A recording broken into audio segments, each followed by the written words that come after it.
I'm on my job. I go to work.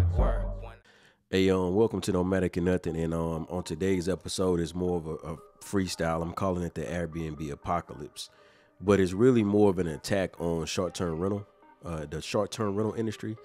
So if you've been following my channel, you know at the beginning that primarily what I was focused on with my channel was showing you guys a project that I'm working on, and I didn't really give much of a backstory as to why I got to the point. This is my attempt to tell you why I got to that point, and then I'm gonna kind of give y'all some game as far as what I see happening with Airbnb and short-term rentals. Okay, so I started my rental business in Houston, Texas. We had a one-bedroom apartment in Houston, Texas area. At one point, we were getting $129, $139 a night. But after COVID hit and everybody jumped into the Airbnb space, those one-bedroom apartments, were going for $70, $80 a night. Ain't nobody got time for that. And I'm not even joking. I'm serious. Now, when you think about if you're at $100 a night, if you're fully occupied, that's a potential of $3,000 $3,000 in earnings minus utilities and bills. You can net about $1,200. So for every one-bedroom apartment you can make $1,200 to $1,500 at $1,000. At $100 a night. Now that's not bad. Granted, I'm not complaining, but that got to a point about a year and a half ago where it was just impossible to really get some revenue from Airbnb. And I heard this from a lot of different hosts, and it's just not in the Houston area. I saw this everywhere. So what I realized is, I saw this, I'm telling you, because I was paying attention. I said, I stopped posting on Airbnb, and everybody thought I was crazy. It was like, why would you not use Airbnb as a resource? And I told them, I was like, look, I'm gonna build my own website, and I'm gonna put money into marketing, and I'm gonna get my own clients and continual clients, and that actually worked. Now I did have a host of other issues, but it's any type of business you're gonna have it's a point where you gotta kind of figure it out. But let's get back to the Airbnb stuff. I think that they're saying that, so basically what's happening in the Airbnb space is they saying, nobody's using Airbnb, the profits are going down. It's really easy to view. What's happening is there were too many Airbnbs in the market. Okay, so if you have a saturated market, then the profits are going down. People start dropping their prices to accommodate the situation. So, okay, where you were making $135 a night, now you're charging $80, $90, trying to get booked because you're trying to get your booking increased, as opposed to having this really nice Airbnb that's not being booked. Common sense, right? But then I completely realized this. I said, I'm gonna really shift gears and get out of it completely, and I did. So on this episode, I'm going to take my time to kind of dig into what I believe is happening in the short-term rental space. And don't get it twisted. The primary goal of my channel is to show you projects that I'm working on, because at this time, I'm currently building a short-term rental project. But the difference between what people are experiencing in the city and what I'm going to deal with is I'm building a project that's completely off grid. My competition is almost zero. I created my project so different from what I've seen, even in the area that I'm in, that it's impossible to replicate.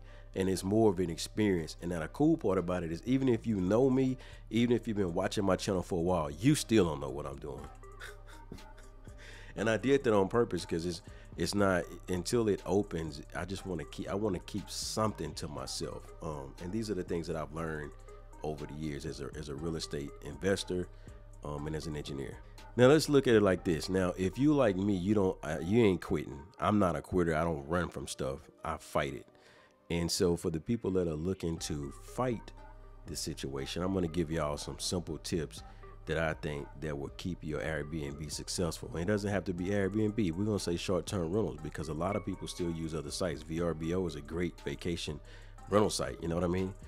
Now you want to make sure right now, because the margins are tight, because competition is tight, and it's because the economy is going in a recession. You want to make sure that your listing is very appealing, right? You want to make sure your photos are on point. You want to make sure that your description is on point. And now with the AI technology, you don't have a excuse not to have quality description on your Airbnb profile. So the days of having that excuse is over with. Okay. Now you want to make sure that your space is clean and comfortable. Period. Now it's no more cutting corners. Like 5 years ago, the world was ours. We were able to do whatever we wanted to. But now you guys need to pay attention. Look, you got to make sure that the property is thoroughly clean. You got to ensure that all amenities and appliances are in good working order. You got to provide comfortable bedding, fresh linens, all of that stuff, basic toiletries, and try to create a personal touch for the location. You know what I mean? Give your guests a local map, a guidebook, welcome snacks and that type of stuff.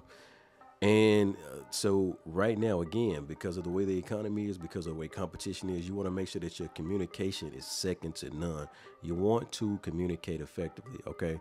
You want to respond promptly to these guests' booking inquiries. You want to respond to messages, be very clear and detailed in all your communications, and check in with your guests. Make sure that they're enjoying their experience. Make sure that they're following the house rules. And, make sure that any relevant information that they may need, that they have it, okay? So, again, this is about guest services now. It's no longer about me, okay?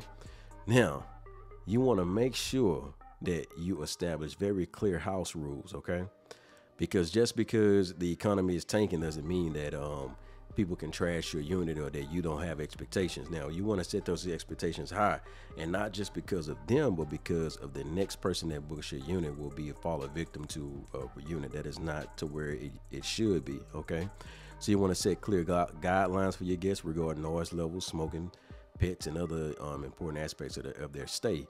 You want to clearly communicate. You want to clearly communicate those rules in your listing and reiterate them upon booking confirmation.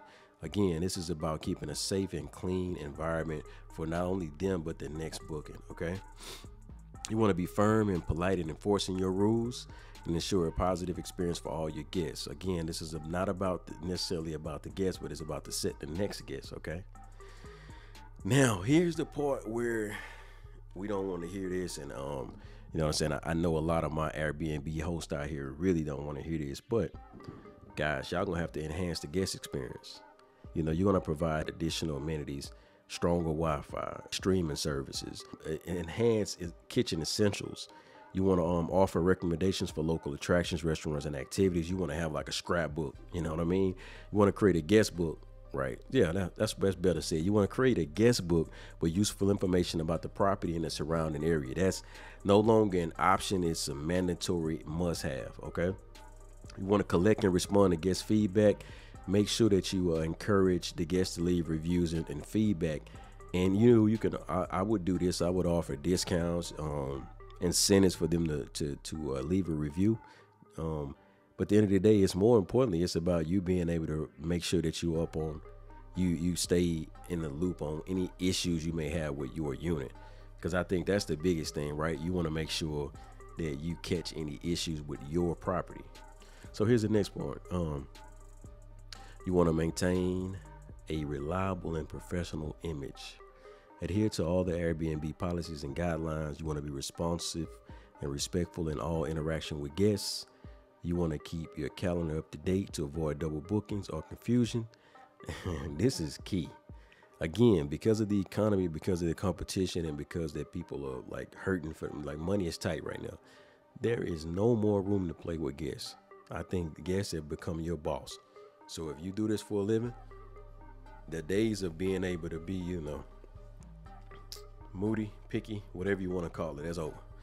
You got to make sure that your guests are taken care of. And again, in our business, in my company, I never had that issue. Now, that one thing we prided ourselves on was good customer feedback and a good customer experience. Now, that's a fact. And I knew that. But again, I think what happened was COVID really kind of like enforced this thought pattern of, the guest comes first. So that's kind of like some tips, I guess what we call success tip. Anyway, thank y'all for watching my channel and stay tuned.